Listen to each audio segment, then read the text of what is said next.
ప్రేమ స్వరూపులారా, அன்பின் திருவுருவங்களே, మీరందరూ ప్రేమ స్వరూపులే. நீங்கள் అனைவரும் అన్பின் మీ యందు திருவுருவங்களே. ఉన్నదంతా ప్రేమనే. உங்களிடம் உள்ளதெல்லாம் அன்பு అందరి மட்டுமே. యందు ఉన్నటువంటి ప్రేమనే భగవంతుని యొక్క ప్రేమ.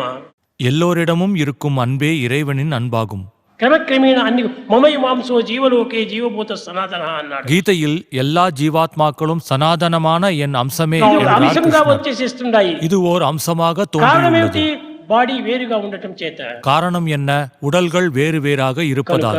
ఎంత చేరి ఒక్కటిగానే ఉంటుంది. எனவே இவையெல்லாம் சேர்ந்து ஒன்றாகவே కనుక இருக்கின்றது. మీరు నేటి నుండి எனவே நீங்கள் இன்று முதல் ఎవరికి సేవ చేసినా யாருக்கு சேவை దైవ செய்தாலும் సేవగా భావించుకొని தெய்வ சேவையாக ఎలాంటి பாவித்து పనైనా మీరు చేయడానికి ప్రయత్నించాలి. எப்படிப்பட்ட வேலையையும் செய்வதற்கு முயல வேண்டும். దేహాన్ని మనం విచారం చేయకూడదు. தேகத்தை பற்றி நாம் మన ஆராயக்கூடாது. పరిస్థితిని మనం విచారం చేయకూడదు. சூழ்நிலைகளை நாம் ஆராயக்கூடாது. మనం ఏకంగా చూసుకోవాలి. அனைவரையும் ஒன்றாக கருத வேண்டும்.